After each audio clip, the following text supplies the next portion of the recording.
Chapter 1টা শেষ করেছিলাম। So আপনাদের শুধু HRM ম্যাট্রিক্সটাই মনে আছে, আর কিছু মনে নেই। Okay, it was actually about our basic introductory class of strategic human resource management, right? So there actually we discussed about what is strategic human resource management, why it's different from our traditional human resource management, and then some of the metrics, right? So in this today's class we're going to start our chapter 2. So chapter 2, it's all about social responsibility and human resource management.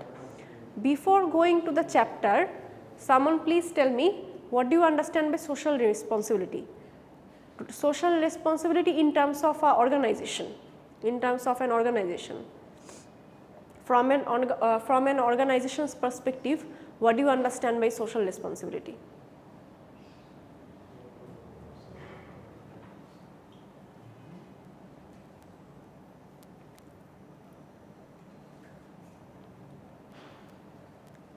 What type of social responsibilities are an organization actually perform?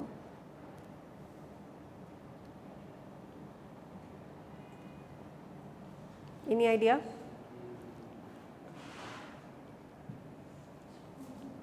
You must heard of the term of corporate social responsibility, right? Corporate social responsibility. So what does it mean by this corporate social responsibility? Company actually কি করে, মানে কি বোঝাতে চাচ্ছে company corporate social responsibility বলে এই টার্মটা?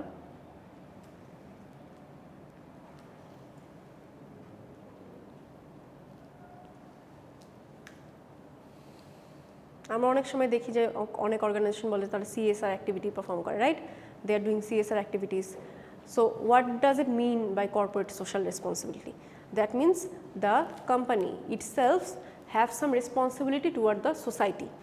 সোসাইটির প্রতি দায়বদ্ধতা, কোন ধরনের দায়বদ্ধতার কথা বলছি বা কোন ধরনের রেসপন্সিবিলিটির কথা বলছি? Some of the responsibility includes like giving back to the society. প্রথমে কি হতে পারে, এমন কিছু অর্গানাইজেশন আছে না যে আপনার ধরেন বর্ষাকালে হচ্ছে গাছ লাগায়. Why they do it? Because they want the betterment of the country, right? Oxygen পাওয়া যাবে. কিছু কোম্পানি কি করে, ফ্রি স্কলারশিপের ব্যবস্থা করে. এই HSC-তে যারা ভালো করে তাদেরকে স্কলারশিপ দেয় ইউনিভার্সিটিতে পড়ার জন্য. So this is one kind of CSR. কিছু অর্গানাইজেশন আছে যারা এমপ্লয়ীদের জন্য হচ্ছে আপনার ফ্রি হেলথ কেয়ার সার্ভিস দেয়, আবার অনেক সময় হচ্ছে তারা চাইল্ড কেয়ার সার্ভিস দেয়. So that can be one type social responsibility. সেটা তো তাদের আর কি খুব জেনারেল জিনিস না বা খুব জেনারেল ইনসেন্টিভ না যে সবাইকে দেওয়া হয়, right? So this are actually our corporate social responsibility. That means একটা অর্গানাইজেশন সোসাইটিকে কী দিচ্ছে, সোসাইটি থেকে তো সে প্রফিট আর্ন করছে, ইন রিটার্ন সোসাইটিকে কী দিচ্ছে. So that is our CSR. Now, what is the relationship between this corporate social responsibility or corporate social responsibility and human resource management? Human resource management এর সাথে ব্রিজটা কোথায়, লিঙ্কিংটা কোথায়? মানে আসলে কি হিউম্যান রিসোর্স ডিপার্টমেন্টের কোনো কাজ আছে এই CSR এর? হাউ?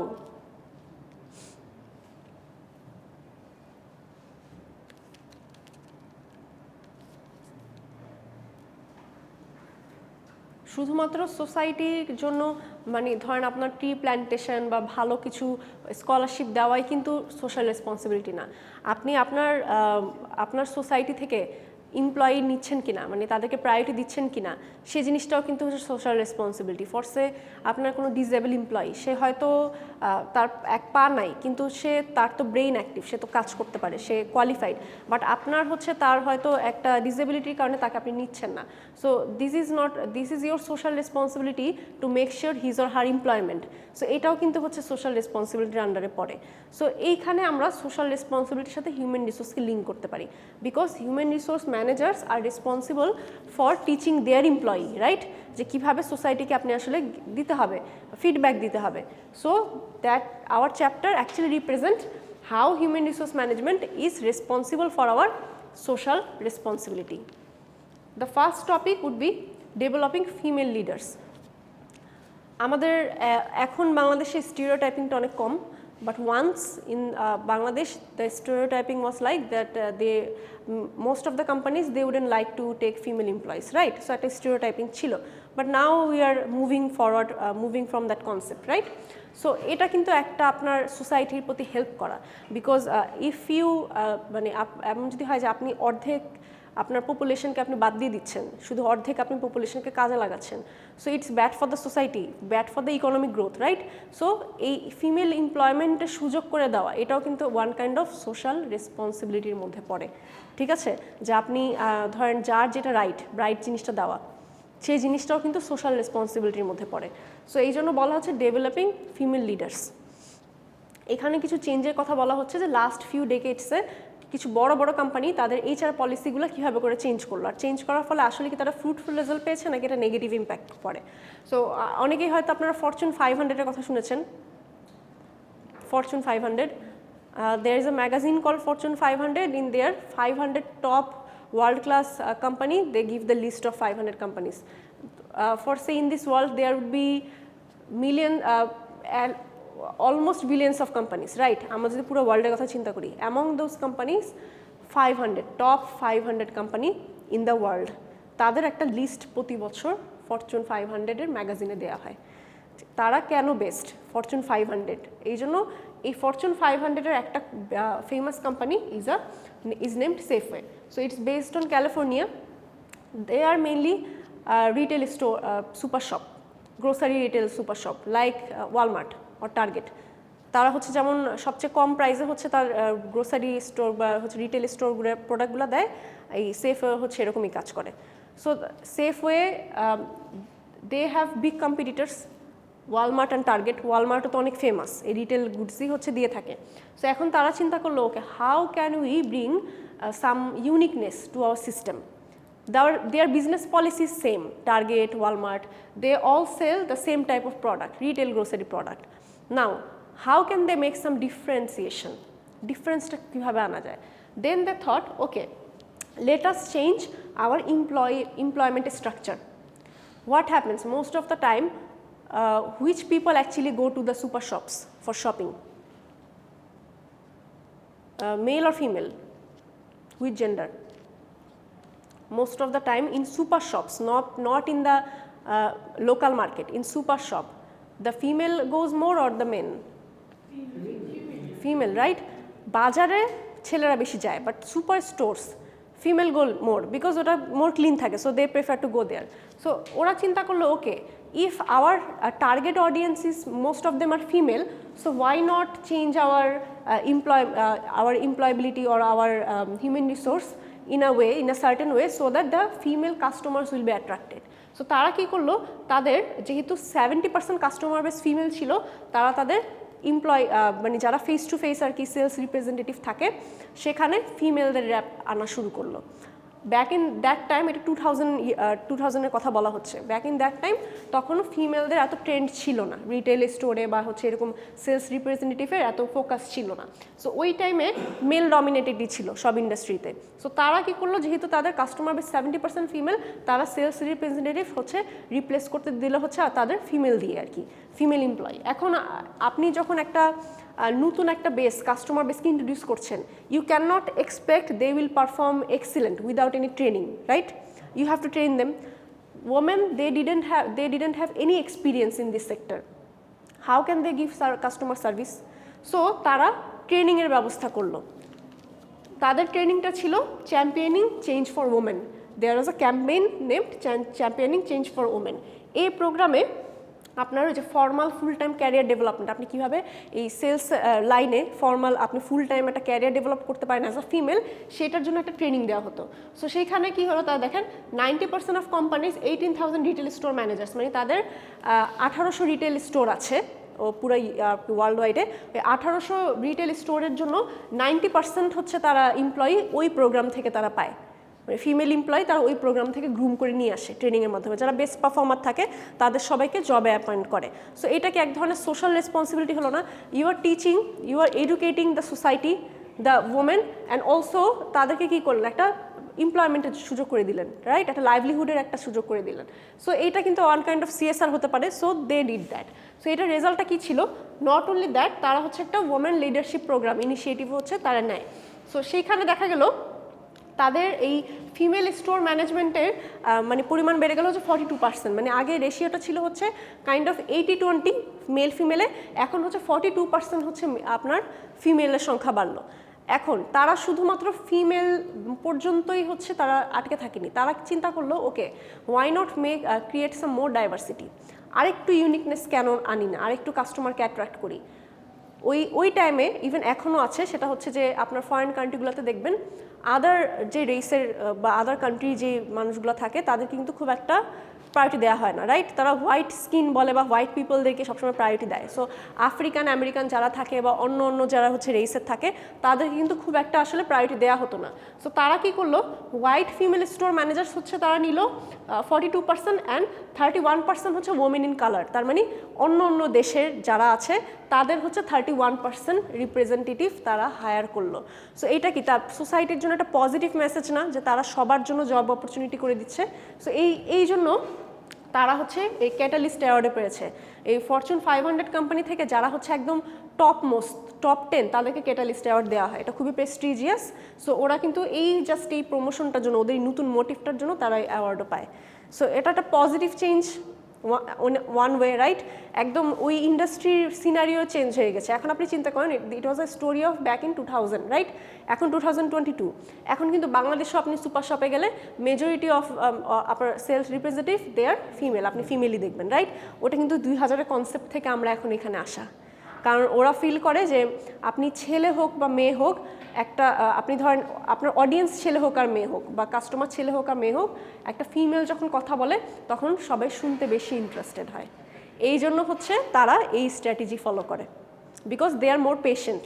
আপনি যখন একটা কথা বলেন তখন দেখবেন যে মাথা গরম কম করবে, আপনাকে একটা জিনিসই বারবার বোঝানোর ওই ধৈর্য আছে কাস্টমারকে ধরার। তো এই জন্য কিছু কারণের জন্য ওই 2000 সালের যে ফর্মুলাটা যেহেতু কাজ করে গেছে, এখনও 2022 সালে কিন্তু আমরা এটাই ফলো করছি। ফিউচারে এমনও হতে পারে যে হিউম্যানয়েড রোবট চলে আসবে, তখন দেখা যাবে যে আমরা বলবো যে হিউম্যানয়েড রোবট আরও বেশি ভালো, আরও বেশি পেশেন্স, আপনি ওকে একটা ঘুষি মারলেও কিছু বলবে না। সো তখন দেখা যাবে যে ওই হিউম্যানয়েড রোবটই হচ্ছে চলে আসবে। সো এটাও হতে পারে, রাইট? এখনও মানে করেনি, বাট টেসলা তো অলরেডি হচ্ছে তাদের টেস্ট রান শেষও করে ফেলেছে, প্লাস হচ্ছে ওরা ওই কমার্শিয়ালাইজেশনে চলেও গেছে, যে শুধুমাত্র ফ্যাক্টরির জন্য দিবে। এখন বললো যে ফ্যাক্টরি ওয়ার্কাররা যারা মনোটোনাস জব করে, ধরেন যে একই জিনিস বক্সিং করা, স্কচটেপ লাগানো, প্যাকেটিং, এগুলো খুব মনোটোনাস জব না? তো এই জিনিসগুলো তো একটা মানুষের চেয়ে ওরা বেশি ফাস্ট করতে পারে। তো এই জন্য এই সব জবের জন্য ওরা অলরেডি হচ্ছে হিউম্যানয়েড রোবট লঞ্চ করা শুরু করে দিয়েছে। তবে চিন্তা করেন তাহলে যে আমাদের আর নেক্সট 10 ইয়ার্সে ওয়ার্ল্ড কোথায় যাবে? এটার প্রজ অ্যান্ড কনস দুটোই আছে, রাইট? বিকজ টেকনোলজিক্যাল অ্যাডভান্সমেন্টে হচ্ছে আপনার ব্লেসিংও আবার ব্লেসিং ইন ডিসগাইজও, because you are getting advance more days, আপনার টাইম কমছে, ইফিসিয়েন্সি বাড়ছে, প্রোডাক্ট কস্ট কমবে আপনার, but on the other hand people will lose their job, right? এটাও হচ্ছে একটা fact. More and more people will be losing their job. So ওদের employment কোথা থেকে ক্রিয়েট হবে যদি সবাই আপনার মেশিনের উপর ডিপেন্ড করা শুরু করে? আপনার আগে 10 জন এমপ্লয়ি কাজ করতো, এখন ওই 10 জন বাদ একজন এমপ্লয়ি থাকবে যে জাস্ট রোবটটাকে কমান্ড দিবে। তো 9 জনের চাকরি চলে গেল। আচ্ছা, নাও the second topic is workforce demographic changes and diversity. What does the word mean diversity? Diversity বললে আমরা আসলে কি বুঝি?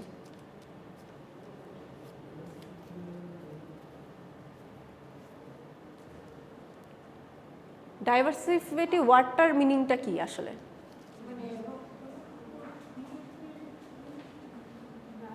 বিচিত্র, বৈচিত্র্য, yes. Diversity that means a combination of different factors. বিচিত্রতা না, বৈচিত্র্যতা না, right? So diversity in workforce that means আমাদের যে হিউম্যান রিসোর্স তাদের মধ্যে diversity. It can be diversity in gender, diversity in merit, diversity in experience, diversity in race, অনেক ধরনের ডাইভার্সিটি থাকতে পারে। সো বলা হচ্ছে যে আমাদের যে ওয়ার্কফোর্স ডেমোগ্রাফিক যে দিন দিন চেঞ্জ হয়ে যাচ্ছে, আমাদের এই যে গ্লোবালাইজেশনের জন্য এক দেশ থেকে আরেক দেশে মানুষজন মুভ করে, সো আমাদের যে ওয়ার্কফোর্সে অনেক ধরনের মানুষজন আসছে, বিচিত্রতা, এইটার জন্য আসলে কী কী কমপ্লেক্সিটি ক্রিয়েট হচ্ছে, আর এই জিনিসটা as an HR how can you handle it with more efficiency. So এখানে দেখেন বলা হচ্ছে যে আমাদের মেইন ফোকাসটা এখন যেহেতু আমরা অনেকেই দেখবেন যারা এমএনসিতে বেসিক্যালি জব করেন, ওখানে কিন্তু অনেক ধরনের মানুষই জব করে, ইভেন বাইরের কিছু আপনার ফরেনারও এসে জব করে। এখন এমন যদি হয় যে আপনাদের বাংলাদেশের কোম্পানি দেখে এইচআর শুধু বাংলাদেশিদের ফেভার দিয়ে রুলস বানালো, সো তখন কি হবে? সে কি আসলে ডাইভার্সিটি ফাই কালচারকে সাপোর্ট করে? না, সেখানে তো আরেকজন কাজ করতে পারবে না বাহির থেকে আসে। সো কালচারটা এমন থাকতে হবে যেটা সব ধরনের ডাইভার্সিটির জন্য আপনার অ্যাপ্রোপ্রিয়েট। এখন ডাইভার্সিটি বলতে আমরা নর্মালি কী বুঝি? আপনারা যে 1960 অ্যাক্টের দ্য সিভিল রাইট প্রভিশনে যদি আপনি দেখেন, তাহলে ডাইভার্সিটি বলতে লতে সংজ্ঞা যেটা দেওয়া আছে সেটা বলে race, colour, religion, gender and national origin. এটাকে নর্মালি ধরা হয়। Race, what does it mean by race? Different race.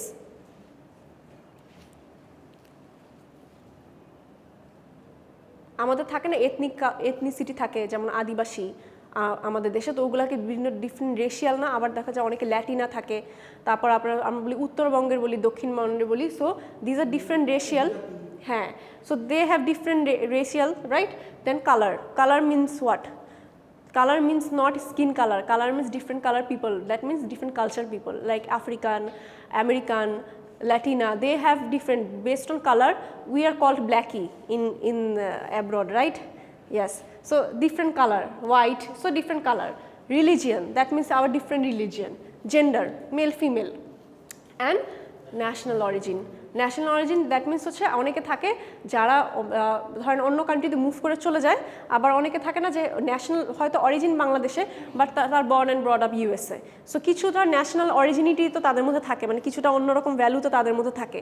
আপনি যদি বাংলাদেশের হন বাট আপনি USA born and brought up হন, আপনার একবারে তো আপনার সব অরিজিন চেঞ্জ হয়ে যায় না বা সব ক্যারেক্টারিস্টিক্স তো চেঞ্জ হয়ে যায় না। সো ন্যাশনাল অরিজিনও হচ্ছে উপরে ডিপেন্ড করে ডাইভার্সিটি থাকে। এখন আপনার একটা অর্গানাইজেশনে যখন এত ধরনের বৈচিত্র্য থাকবে, তখন সেখানে অ্যাজ আ এইচআর আপনি জিনিসগুলো কীভাবে করে হ্যান্ডেল করতে পারেন। এখন আমাদেরকে বলা হয় স্টিরিওটাইপ, একটা ওয়ার্ড আছে স্টিরিওটাইপিং। ওয়ার্ডটা কেউ শুনেছেন আগে? স্টিরিওটাইপ। নর্মালি স্টিরিওটাইপ থিঙ্কিং বা স্টিরিওটাইপ ওয়ার্ডটা বলা হয় for say you have a pre build conception about something and you don't want to change it. আপনার আগের থেকে একটা জিনিসের উপর প্রি কনসেপ্ট আছে, আপনি ওইটাই বিশ্বাস করেন, ওইটাই মানেন, আপনাকে যে যাই বলুক না কেন আপনি ওটা বিশ্বাস করেন না। ফর্সে অনেকে বলে না যে এই জেলার মানুষজন খারাপ বা এই জেলার মানুষজন কিপটা, এখন আপনি ওটা মাথায় আপনার রয়ে গেছে, এখন আপনি না যেখানেই যান আপনি ওই লই ফলো করেন, আপনি অন্য কারো কথা শুনেন না, আপনি কোনো প্রুফ দেখেন না, আপনার ওই থিঙ্কিংই আপনার মাথায় রয়ে গেছে। So it's called stereotyping. Okay, so এটা আমাদের ওয়ার্কফোর্সের জন্য খুব খারাপ, যখন আপনি একটা চিন্তা নিয়ে মাথায় থাকেন। আপনার সাথে একটা ব্যাড এক্সপিরিয়েন্স হতেই পারে, দ্যাট ডাজেন্ট মিন যে আপনি ওই জিনিসটা নিয়ে সারা জীবন ওই ধারণা নিয়ে চলবেন। When you are working in a corporate setting you have to change your mind. Maybe you don't like the person personally but you can not show it professionally, right? So এই জন্য স্টিরিওটাইপ থিঙ্কিংগুলো খুব খারাপ। আর এটা এইচআরে কেন বেশি focus করা উচিত? Because আমাদের যে এমপ্লয়ি রিক্রুটমেন্টের ক্ষেত্রে এই জিনিসগুলো অনেক হ্যাম্পার করে। দেখা যাচ্ছে আপনার যে রিক্রুটার আপনার ইন্টারভিউ নিতে নিতে হঠাৎ করে তো আপনাকে জিজ্ঞেস করলো যে সবচেয়ে প্রথম কোশ্চেন বাঙালিরা কী জিজ্ঞেস করে বলেন তো? মানে আপনার সাথে আমার দেখা ফার্স্টে, আপনি আমাকে কোন কোশ্চেনটা জিজ্ঞেস করবেন সবার ফার্স্টে? ইয়েস, আপনি আমার নামও জিজ্ঞেস করবেন না, অনেস্টলি এটাই হয়। হ্যাঁ, নামও জিজ্ঞেস করে না কেউ, শুধু জিজ্ঞেস করবে যে আপনার দেশের বাড়ি কোথায়। এই যে এরপর যদি তার পছন্দের কোনো হয়, জেলা হয়, তাহলে হচ্ছে তার সাথে খাতির হয়ে গেলো, আপনার জব টব হয়ে প্রমোশনও হয়ে যাবে, সমস্যা নেই। যদি বাই চান্স আপনি নেগেটিভ ফর্মে পড়েন তাহলে চাকরি তো হবেই না, আপনাকে ইন্টারভিউ বোর্ড থেকে কান্না করাতে হয়তো বের করবে। হ্যাঁ, দ্যাটস দ্য অ্যাকচুয়ালি মানে true scenario of our culture, right? So এই জন্যই বলা হচ্ছে যে এই হিউম্যান রিসোর্স ডিপার্টমেন্টে আপনার স্টিরিওটাইপিং থাকাই যাবে না। যদি থাকে তাহলেই হচ্ছে আপনার যে বায়াসনেস আসবে, তখন কোম্পানির দেখা যাবে যে আপনার এমপ্লয়ার ডিমোটিভেটেড হয়ে চাকরি ছাড়তে থাকবে। So stereotyping is very harmful when you want to set up a diversified culture in the organisation. এখন আর কেউ জিজ্ঞেস করবেন কারোর সাথে দেখা হলে দেশের বাড়ি কই? আর জানা দরকার নাই, শুধু দেখেন মানুষ কেমন, কথা বলে ভালো লাগলে ঠিক আছে, না হলে নাই। দেশ জানাই দরকার নেই, স্টিরিওটাইপ চিন্তা করাই দরকার নেই, ঠিক আছে? আচ্ছা, এরপর এখানে বলা হচ্ছে যে আমাদের যে ডাইভার্সিফাই কালচারটা এটা আসলে শুরু কোথা থেকে হলো, মানে স্টার্টিংটা যে একসাথে অনেক ধরনের মানুষ একসাথে কাজ করবে। সো এটা মেইনলি হচ্ছে মিড 60s-এ 1960s-এ হচ্ছে এটার যাত্রা শুরু। বাট এই জিনিসটা তখনও এতটা ফেমাস হয়নি বা মানে ফর্মুলেশনটা আসেনি। এটা মেইনলি হচ্ছে আপনার এই 1980s-এ প্রতিটা অর্গানাইজেশনে ডাইভার্সিফাইড ট্রেনিংয়ের ব্যবস্থা করা হয়। যেমন আপনি যে একটা অর্গানাইজেশনে অনেক ধরনের মানুষের সাথে কাজ করবেন, আপনি কীভাবে কোপ আপ করবেন এটার জন্য ট্রেনিং দেওয়া হতো, যে আপনি কার সাথে কিভাবে কথা বলতে পারেন, কার সাথে কোন কথাটা বলবেন না। ফার্স্ট আপনি একটা ফিমেল এমপ্লয়িকে আপনি কী বলতে পারবেন, কলিগকে কী বলতে পারবেন না, তো মেল কেমন থাকবে, তারপর আপনার বিভিন্ন ধরনের কালার নিয়ে আপনি কোনো যোগ করতে পারবেন না, এরকম টাইপের জিনিস আর কি। এগুলো হচ্ছে আপনার ট্রেনিং দেওয়া হতো 1980s-এ, কারণ তখন মানুষজন জানতো না যে আসলে বিভিন্ন ধরনের ডিফারেন্ট মানুষের সাথে কাজ কীভাবে করে।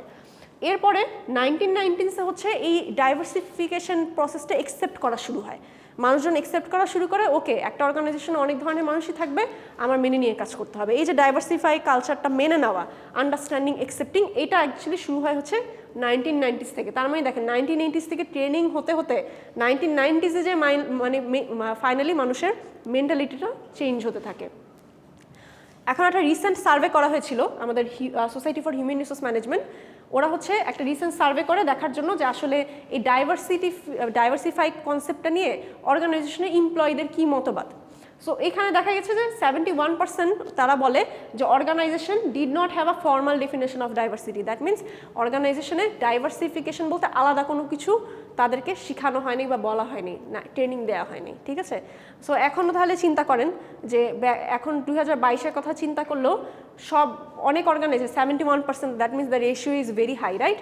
এখনও তারা ডাইভার্সিফাই বলতে খুব একটা বদার না, মানে তারা এই জিনিসটা এখনও এমপ্লয়ীদেরকে বুঝায় না বা ট্রেনিং দেয় না, বা তারা এই জিনিসটা চায় না, মানে একসেপ্ট করতে চায় না আর কি সহজে। আচ্ছা, এখন একটা নতুন কনসেপ্ট চালু হয়েছে।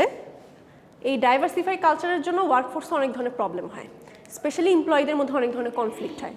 সো এই কনফ্লিক্টগুলো রিজলভ করার জন্য there is an officer named our CDO, chief diversity officer.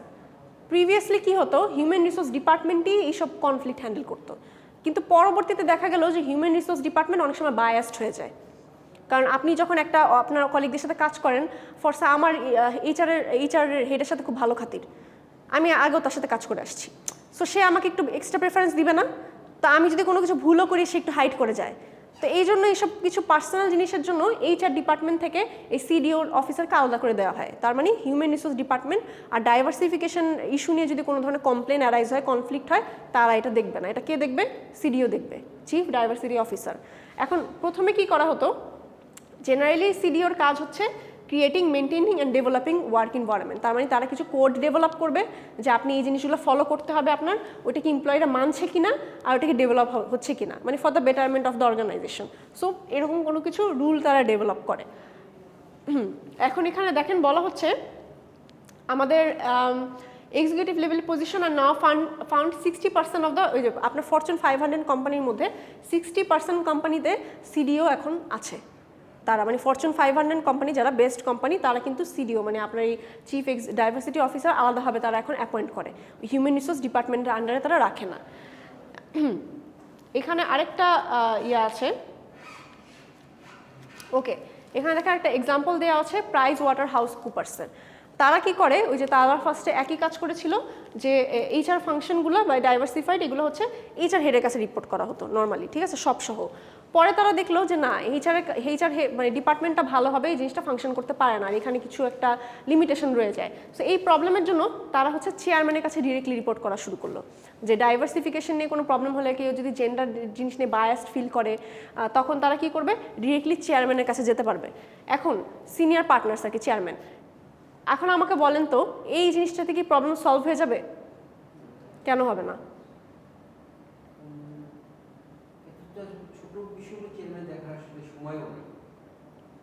শুধু কি এটাই? এমন হতে পারে না যে আপনি যদি একটা অর্গানাইজেশনে অনেক দিন ধরে ধরেন চেয়ারম্যান থাকে, একজন চেয়ারম্যান থাকে, সো তার কি কোনো এমপ্লয়ীদের সাথে ভালো বন্ডিং হতে পারে না, বা সে কি ফেভারিজম দিতে পারে না? After all you are human, right? So এই প্রবলেমটা অ্যাভয়েড করার জন্য তারা কি করলো, প্রতি বছর চেয়ারম্যান চেঞ্জ হয়, মানে রেসপন্সিবল বডি চেঞ্জ হয়। ধরেন আপনার কোম্পানিতে 10 জন চেয়ারম্যান, কিন্তু সিডিওর দায়িত্ব প্রত্যেক বছর একজন করে পালন করবে, মানে প্রতি বছর রোটেশন হয়। সো রোটেশন হলে কি হবে, আপনার যদি এক বছর কারোর সাথে খুব ভালো বন্ডিংও হয়, পরের বছর তো সে চেঞ্জ, সো আপনি তার ফেভার পাবেন না। তার মানে কি একটা ইকুয়ালিটি থাকে না, সবাই একটা সুযোগ পায়। এই জন্য হচ্ছে তারা এই কাজটা করে যে সিডিও তারা প্রতি বছর চেঞ্জ করে, চেয়ারম্যানের মধ্যেই থাকে কিন্তু প্রতি বছর একজন চেয়ারম্যান বা সিনিয়র পার্টনার চেঞ্জ হয়, এটার এইচআর দেখে না।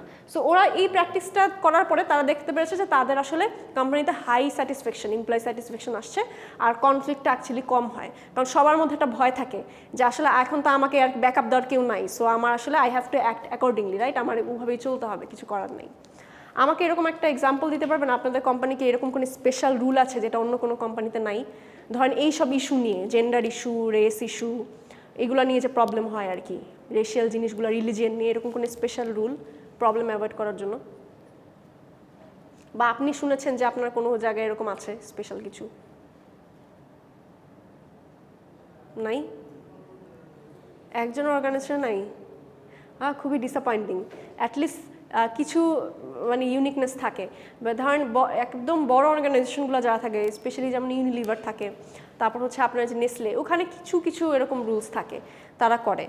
আমার প্রিভিয়াস অর্গানাইজেশনে there was a very unique rule. So when I joined that organisation they actually give me a training for 7 days, 7 days training, and the first day the training was with the HR head. So the work was HR head introduced us with all of the employees. একটা slide নিয়ে আসে, present করে with picture and the title and hmm to call hmm with which title, কাকে sir বলতে পারবো, কাকে ভাইয়া বলতে পারবো, কাকে আপু বলতে পারবো, because they had mixed culture and individual had individual choice. So এই জিনিসটা তার ফার্স্ট মেসেজ ছিল যে we have a mixed culture, we are not formal, we are not casual, so there is a mixed culture, please before like asking anything to anyone, ask them whether to call sir or brother or madam or sister. Okay, so আপনি হচ্ছে এটা বলে নেবেন, মানে বলে নয় better. So আমরা কিন্তু clear, right, we can not just simply call সামন ভাইয়া, কারণ আমি জানি যে এখানে ওই স্যারের কালচারটাও আছে। So I have to ask, should I call you sir or should I call you ভাইয়া, রাইট, গেল। Then the second thing they told us was very interesting. One individual female and one individual male cannot go outside the office premises and have food or gossip or movie show, like watch movies, anything together. If they are caught, both of their jobs will be sacked. Yeah, it cannot. You can go in groups. There could be 2 male, 1 female. There could be 2 female, 1 male. No issue. But more than 2. One single individual male or female cannot actually roam around outside the office premises. Inside to nai, outside the office premises. If they are caught, then there will be penalty, and the penalty is your job will be sacked. Yes, মানে এতই strict. রিজনটা কেন করা হয়েছিল? Because previously they face some issues, যে অনেক young মানুষরা join করে, তারপর ওখানে কিছু ইস্যু হয়, সো পার্সোনাল ইস্যু নিয়ে অফিসে প্রবলেম হয়, পর ওইটা এইচআরকে সলভ করতে হয়। হ্যাঁ, সো এই জিনিসগুলোর জন্য তারা চিন্তা করেছে যে এইটা অফিসের মধ্যে চলবে না। ইভেন ব্যাংকেও কিন্তু এই রুল আছে যে হাজব্যান্ড ওয়াইফ একই ব্রাঞ্চে কিন্তু জব করতে পারে না, জানেন তো? যদি আপনি ওই ব্যাংকারকে আপনার কলিগকে বা ওখানে বিয়ে করেন, যদি একই ব্রাঞ্চের আপনি থান, বিয়ে করার পরে কিন্তু আপনাকে হচ্ছে অন্য ব্রাঞ্চে পাঠিয়ে দিব, ওই ব্রাঞ্চে আপনি থাকতে পারবেন না, বিকজ আপনার ফেভারিজম দেওয়ার একটা চান্স থাকবে। সো এই জিনিসগুলো ফলো করা হয়। সো আমার অর্গানাইজেশনে এটা আমার একটা খুবই ছিল যে খুবই ইউনিক, এটা আমি কখনো শুনি নাই যে কেউ কারোর সাথে আর কি ঘুরতে পারবে না, ঘুরলে হচ্ছে চাকরি শেষ। সো এটা মানে তাদের প্রবলেম ফেস করেছে দেখে তারা এখন ক্লিয়ার করে দেওয়া। সো এটাও কিন্তু এক ধরনের হচ্ছে আপনার ওই যে ডাইভার্সিফিকেশনের জন্যই কিন্তু করা না, কারণ মেল ফিমেলের মধ্যে প্রবলেম হয়। সো এটা কিন্তু সিডিও টাইপের রুলসই তারা একটা ফলো করে, রাইট, যেন ওই জেন্ডার রিলেটেড কোনো ইস্যু যেন না অ্যারাইজ করে। আচ্ছা, এখন দেখেন দুইটা জিনিস আছে, একটা হচ্ছে কমপ্লায়েন্স, আমরা তো কমপ্লায়েন্স ওয়ার্ডটা জানি এইচআরের সাথে related, right, law and compliance, যেটা আপনাকে বাধ্য, মানে you are bound to follow it, and the other thing is managing diversity. এখন অনেক অর্গানাইজেশন থাকে যেখানে কমপ্লায়েন্স ইস্যু না থাকলে তারা কোনো অ্যাকশন নেয় না।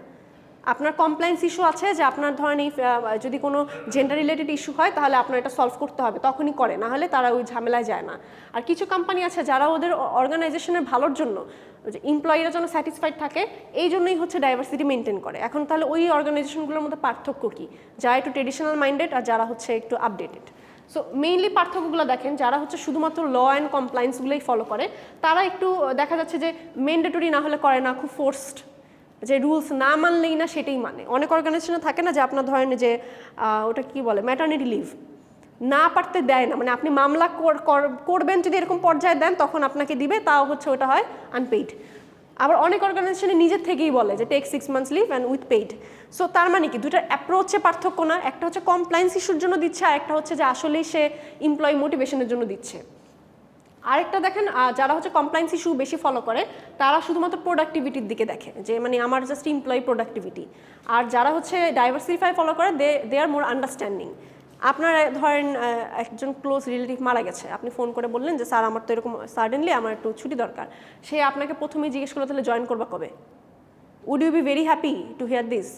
মানে নাকি আপনাকে যদি বলে যে okay I am really sorry for the loss, please take 2 days leave and join, no issue, if you face any problem just call me, I will handle it, তখন আপনি আরও খুশি হবেন না যে আসলে আমার কোম্পানি আমার জন্য কেয়ার করে, তাই না?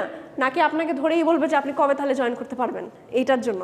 সো কিছু হচ্ছে কমপ্লায়েন্স যে আপনাকে না দিলেই না, জোর করে নিচ্ছেন, আর কিছু জিনিস হচ্ছে যে আসলেই আপনার জন্য করছে, মানে মোটিভেটিং ফ্যাক্টর থাকে। সো এইটা হচ্ছে আপনাদের মেইনলি কমপ্লায়েন্স আর হচ্ছে আপনার ইয়ার মধ্যে ডাইভার্সিটিফাই যারা ফলো করে তাদের মধ্যে পার্থক্য। আরও কিছু পার্থক্য যেমন থাকে যে আপনার যারা কমপ্লায়েন্স ফলো করে তারা হচ্ছে কমপ্লায়েন্সগুলো কী নিয়ে হয়, রেস নিয়ে, জেন্ডার নিয়ে, এথনিসিটি নিয়ে, এগুলোই মেইনলি প্রবলেম হয়। এর বাহিরে তারা ইস্যু হলে দেখতে চায় না। আর যারা ডাইভার্সিটিফাই ফলো করে তারা মেনলি সব জিনিস দেখে, নট অনলি জেন্ডার, রেস। ধরেন আপনার বস আপনার সাথে খারাপ বিহেভ করে, ওইটাও তারা কনফ্লিক্টে হ্যান্ডেল করবে, বা আপনি কোনো কারণে কোনো কলিগ আপনাকে ডিস্টার্ব করছে বা আপনি মেন্টালি ডিস্টার্ব, তার সাথে ওই টিমে কাজ করতে পারছেন না, ওই জিনিসটাও তারা সলভ করবে যদি আপনার ডাইভার্সিফাই কালচার থাকে। After that, fitting employee into existing culture. যারা কমপ্লায়েন্স ফলো করে তারা চায় যে আপনার যে প্রি এক্সিস্টিং কোম্পানি কালচার আছে ওখানে জোর করে এমপ্লয়িকে ফিট করতে হবে, মানে এমপ্লয়ি মেনে নিতে হবে সব কিছু। আর যারা ডাইভার্সিফাই কালচার ফলো করে তারা হচ্ছে টাইমের সাথে চেঞ্জ হয়, এমপ্লয়ি নিডের সাথে তারা রুলসগুলো অ্যাডজাস্ট করে যেন এমপ্লয়িরা ওখানে হ্যাপিলি কাজ করতে পারে। তারপর যারা কমপ্লায়েন্স ফলো করে তারা হচ্ছে কোটা, মানে কিছু অর্গানাইজেশন আছে যে দেখবেন ডিসেবিলিটি কোটা, ফিমেল কোটা, কোটা ছাড়া তারা নিবে না, কোটা আছে দেখেই নিতে বাধ্য, এছাড়া তারা করবে না। আর যারা ডাইভার্সিটি ফলো করে তারা হচ্ছে ইকুয়ালিটি দেখে, যে আসলে যার ট্যালেন্ট আছে সেই থাকবে, এটা মেল কি ফিমেল কি, এটা ডিসেবল পার্সন কি, ডাজন্ট ম্যাটার, যদি আপনার ট্যালেন্ট থাকে তাহলে আপনি থাকবেন এখানে। তারপর যারা হচ্ছে কমপ্লায়েন্স ফলো করে তারা মেইনলি হচ্ছে একটু শর্ট টার্ম থিঙ্কিং করে, বেশি লং টার্ম। কারণ আপনি যখন এমপ্লয়িকে খুব ভালো বেনিফিট দিচ্ছেন না, এমপ্লয়ি তো বেশি দিন আপনার এখানে থাকবেন না। সো আপনি কি আসলে শর্ট টার্ম চিন্তা করেন না যে চলে যাক, আমি আরেকজনকে নিব, আমার দরকার নেই এত লং টার্মের। আর যারা ডাইভার্সিটিফাই ফলো করে তারা আসলে চায় যেটা সাস্টেনেবল রিলেশনশিপ ডেভেলপ করতে, লং টার্মে চিন্তা করে। সো এইটাই হচ্ছে আমাদের মেইনলি আমার কমপ্লায়েন্স আর হচ্ছে ডাইভার্সিটিফাই কালচারের মধ্যে পার্থক্য। যেই কোম্পানিরা শুধু কমপ্লায়েন্স ইস্যু ফলো করে তাদের মোটিভ, মানে তারা কীভাবে করে রিয়াক্ট করে, আর যারা হচ্ছে ডাইভার্সিটিফাই কালচার ফলো করে তারা অ্যাকচুয়ালি কোন প্রিন্সিপালসগুলোতে বিলিভ করে। এই স্লাইড নিয়ে কারো কোনো কনফিউশন? ওকে, এইখানে একটা ইন্টারেস্টিং টপিক আছে, সেটা হচ্ছে জেনারেশন ইন ওয়ার্ক প্লেস। মানে আমরা তো 2022 সালে এখন আমরা যে জেনারেশনটা দেখছি সেটাকে বলা হয় জেনারেশন জেড। এর আগে কিছু জেনারেশন ছিল, প্রতিটা জেনারেশনে কিছু ইউনিকনেস থাকে, মানে আমরা কিছু ইউনিক ওয়ার্ক কালচার পাই প্রতিটা জেনারেশন থেকে। সো আমাদের আসলে এই জেনারেশন অফ ওয়ার্ক প্লেসটা এটা শুরু হয় হচ্ছে আপনার ট্রেডিশনালিস্ট থেকে, ব্যাক ইন 1922। তার মানে 1922 থেকে মেইনলি যে কর্পোরেটের কালচারটা ক্রিয়েট হওয়া শুরু হয়, মানুষের কর্পোরেটের সেটিংয়ে কাজ করা, আরেকজনের সাথে কাজ করা, এই জিনিসটা শুরু হয়। সো 1922 থেকে 1945-এর এই পিরিয়ডটাকে বলা হচ্ছে ট্রেডিশনালিস্ট। তার মানে তারা হচ্ছে খুব ট্রেডিশনাল আর হচ্ছে আপনার মানে অর্থোডক্স টাইপের প্রসিজিওর ফলো করতো। ওই তখন আপনার ওয়ার্কফোর্সের পার্সেন্টেজ ছিল দেখেন মাত্র 8%, মানে খুব একটা মানুষ তো আসলে এডুকেটেড ছিল না, তো এই জন্য ওয়ার্কফোর্সও খুব কম ছিল, কোম্পানিতে খুব একটা মানুষজন জব করতো না তখন। সো এইখানে দেখেন কিছু হচ্ছে কন্ট্রিবিউটার্স আছে, তারা ওই ব্যাক ইন আর কি 1920 থেকে 1945-এ যারা ছিল তারা ডিসেন্ট ছিল, লয়াল ছিল, স্টেবল ছিল, তাদের কিছু ক্যারেক্টারিস্টিক্স দেওয়া আছে। এখন মেইন চেঞ্জটা কোথায়? মেইন চেঞ্জ হচ্ছে আপনার এখানে, মানে তারা কোন জিনিসটা কন্ট্রিবিউশন দিয়েছে। কন্ট্রিবিউশন হচ্ছে এক্সপিরিয়েন্স, ব্যালেন্স অ্যান্ড কেয়ারিং। এই টাইম থেকে আপনার এক্সপিরিয়েন্স গ্যাদার করা, এক্সপিরিয়েন্স যে আপনি আরেক জায়গায় কাজে লাগাবেন ওটা ভ্যালু, ওয়ার্ক লাইফ আপনার ব্যালেন্স করা, কেয়ারিং, আপনার ওয়ার্কারের জন্য কেয়ারিং, হ্যাঁ, এই জিনিসটা শুরু হয় হচ্ছে ওই ট্রেডিশনালিস্টের পিরিয়ড থেকে, কারণ তখন থেকে মানুষজন মাত্র কাজ করা শুরু করে আর কি আরেকজন এমপ্লয়ির সাথে। এরপরে আসে হচ্ছে বেবি বুমার্স। বেবি বুমার্স পিরিয়ডে হচ্ছে ম্যাসিভ আপনার মানে বেবি বুমার্স বলাই হয়, কারণ হচ্ছে ওই টাইমে খুব র্যাপিডলি মানে বাড়তে থাকে, পপুলেশন বাড়তে থাকে।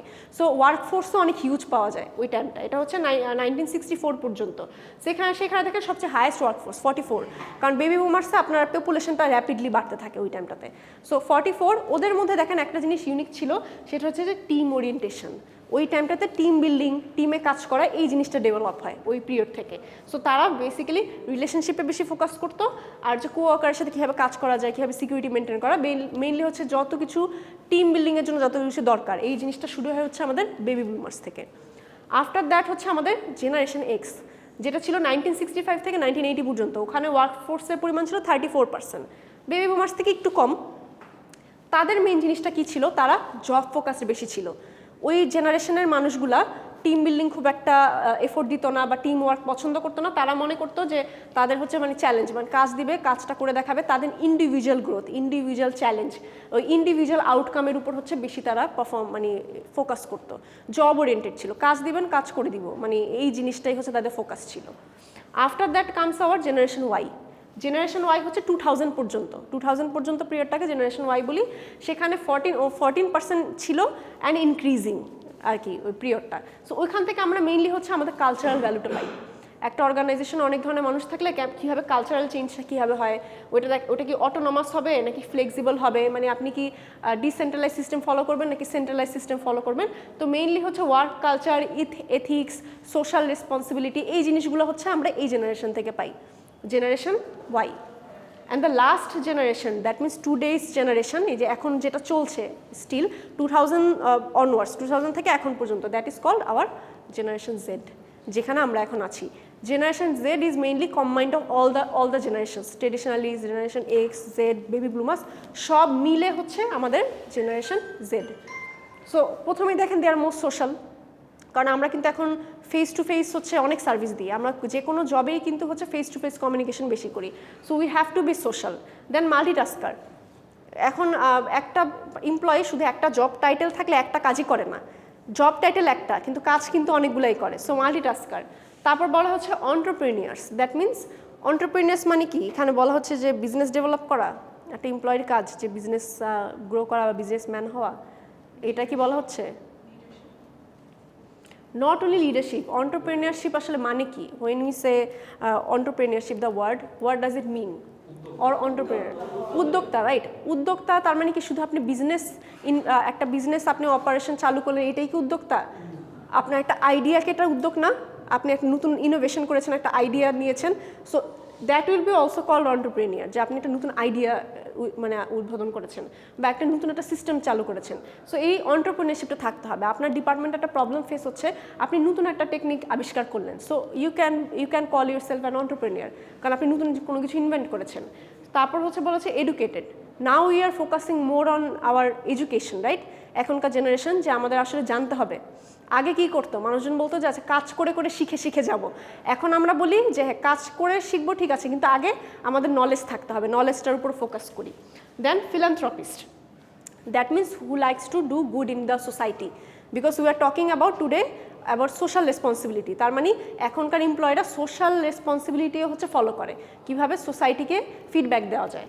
দেন ডিজিটাল নেটিভস, দ্যাট মিনস হচ্ছে আপনার ডিজিটাল কন্টেন্টের উপরে নলেজ থাকা, মানে আপনি ইন্টারনেট বা হচ্ছে অন্য অন্য সফটওয়্যার সম্পর্কে আপনি ভালো জানবেন, বা আশেপাশে ওয়ার্ল্ডে কী হচ্ছে, ডিজিটালি কতটুকু updated. Then interactive, that means communication skill, কতটুকু বেশি কমিউনিকেশন করতে পারেন, লিডিং করতে পারেন। টেক স্যাভি, টেক মানে হচ্ছে টেকনোলজিক্যাল অ্যাডভান্সমেন্ট কতটুকু আপনার মধ্যে আছে। লেস ফোকাসড, আচ্ছা ওইটা পরে আসি। কশনস মানে হচ্ছে সব কিছু একটু কেয়ারফুলি মেজার করে করা। আমরা এখন যদি কোনো কাজ করি, আমরা কি করি, আমরা পাস্ট ডেটা দেখি না, যে কোনো ডিসিশন নেওয়ার আগে পাস্ট দেখি যে লাস্ট 5 বছরে কি হলো ওটা একটু দেখি, ওই অমুক কোম্পানি কী করেছে এটা একটু দেখি, এইখানে কি হয়েছে, এগুলো সব ডেটা কালেক্ট করে একটা ডিসিশন নেই। তার মানে উই আর মোর কশাস, আমরা একটু অ্যাকুরেট ডিসিশন নিতে চাই। সো এখন আমাকে বলেন তো, সব পয়েন্ট তো আমি বুঝলাম যে এই কোয়ালিটিগুলো এখন জেনারেশন জেড এর মধ্যে আছে আমাদের। লেস ফোকাসড কেন বলা হচ্ছে?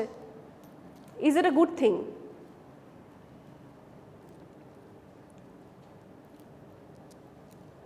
Why generation Z is less focused? আমাদের এখানে মাল্টিটাস্কার, এখানে সেকেন্ড পয়েন্ট যেটা দেখছি, মানে আমার যেখান থেকে মানে ফিল যতটুকু আমি বুঝতে পারছি মাল্টিটাস্কার আমাদের এখন কিন্তু যারা জব সেক্টরে আমরা কাজ করি অনেক বিভিন্ন রকমের কাজকর্ম করি, তো যার কারণে আমাদের ফোকাসটাও কিন্তু বিভিন্ন দিকে চলে যায়।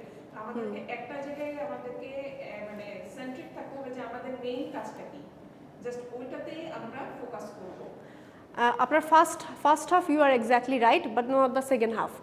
ফার্স্ট হাফ ঠিক কেন? Because we are multitasker, we are like doing all the things together, right? So it's very hard for us to focus on only one thing, right? But it's a good thing, because এখানে বলা হচ্ছে যে আমাদের সায়েন্টিস্টরা বলে যে একটা মানুষের attention span হচ্ছে ম্যাক্স 8 সেকেন্ড।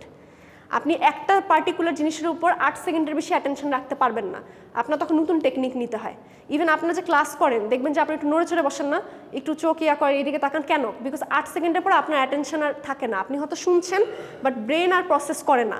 সো আমরা টিচাররা কী করি, একটু রোম অ্যারাউন্ড করি, যে আমি স্লাইড দেখাই এত কিছু, হ্যাঁ, একবার ইংলিশে বলে একবার বাংলায় বলে, একটা এক্সাম্পল দিই, কেন? আপনার অ্যাটেনশনটা আনার জন্য। ভয়েস হাই করি, ভয়েস লো করি, কেন? অ্যাটেনশন। 8 সেকেন্ডের পরে অ্যাটেনশন থাকে না, তো এই জন্য বলা হচ্ছে যেহেতু আমাদের অ্যাটেনশন স্প্যানটা হচ্ছে এতই ছোটো, 8 সেকেন্ডের বেশি থাকে না, সো আমরা আসলে চাইলেও তো এত ফোকাস দিতে পারবো না, ইটস ইম্পসিবল। আর আমরা যেখানে মাল্টিটাস্কিংয়ের কথা বলছি, so why we should focus in only one thing? আমাদের তো দেখেন এত কিছু একসাথে করতে হবে, টেকনিক্যাল জিনিসটা শিখতে হবে, ইন্টারঅ্যাক্টিভ হতে হবে, সোশ্যাল হতে হবে, আমার এডুকেটেড হতে হবে, সো শুধু একটা জিনিসে ফোকাস কেন করবো? এই জন্য বলছে less focus, and here less focused is good, because আমরা একসাথে আসলে অনেক কাজ করি, এই জন্য আসলে সব জিনিসে ফোকাস হওয়ারও দরকার নেই। একসাথে অনেক কাজ করতে গেলে আমাদের লেস ফোকাসডই হতে হবে। এই জন্য এই জেনারেশন হচ্ছে আমরা জেনারেশন জেড, যারা আসলে সব মানে স্পেসিফিকলি কোনো কিছুতে ফোকাস না, বাট আমরা সবই করি মোটামুটি। So that's our generation of work place. মানে আপনি যদি হিউম্যান রিসোর্স ডিপার্টমেন্টে কখনো ইন্টারেস্টেড থাকেন যে জব করবেন বা যাওয়ার ইচ্ছা, তখন আপনি এই জিনিসগুলো নিয়ে বুঝতে পারবেন যে নেচার কেমন। এখন আমাকে বলেন তো, হিউম্যান রিসোর্স কোর্সে বা এটাতে আমি আপনাদেরকে এই জেনারেশন নিয়ে কেন পড়ালাম? এটা কি আপনাদের জানার দরকার ছিল? আপনি যদি কোনো কোম্পানিতে জবে যান, ধরেন এখন এইচআর ডিপার্টমেন্টে ঢুকলেন, তাহলে এই নলেজটা আপনাকে কীভাবে হেল্প করতে পারে?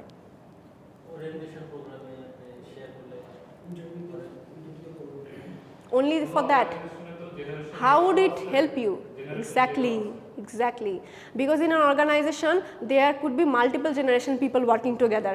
আপনি আছেন, আপনি মাত্র ঢুকলেন, আমি এখানে মাত্র ঢুকলাম, আমার চেয়ে কত সিনিয়র এখানে আছে না? সো আমি যদি তাদের না বুঝি, আমি খালি বলি আমি তো মাল্টিটাস্কার, মানে আমি তো অনেক চঞ্চল, এই দিক থেকে এদিকে, এদিক থেকে এদিকে যাই। আমার যে প্রভিসি স্যার আছে, সে ধরেন যে আপনার বেবি ব্লুম আসছে, হ্যাঁ, বা তারও আগে হচ্ছে তাদের জেনারেশন এক্সে পড়ে, সো সে তো অন্যরকম চিন্তা। তা আমি যদি তার এই ক্যারেক্টারিস্টিক্সগুলো না ধরতে পারি, আমার কাছে মনে হবে না যে তার কাজের ধরনটা রং। আসলে তো রং না, সে ওই জেনারেশন থেকে এসেছে দেখে তার অ্যাপ্রোচটা ডিফারেন্ট, রাইট? আমি এই জেনারেশনে আমার অ্যাপ্রোচটা ডিফারেন্ট। সো আমি যদি সবার ক্যারেক্টারিস্টিক্সগুলো জানি, সো আমার কিন্তু কারোর সাথে কাজ করতে প্রবলেম হবে না, কারণ আমি জানি যে আসলে তার মাইন্ডসেটটা কোথায়। সো আমি কিন্তু তার মতো করে তার সাথে কথা বলতে পারবো না। এই জন্যই হচ্ছে জেনারেশনটা জানা জরুরি, আর কিছু না, যেন আমরা ধরতে পারি।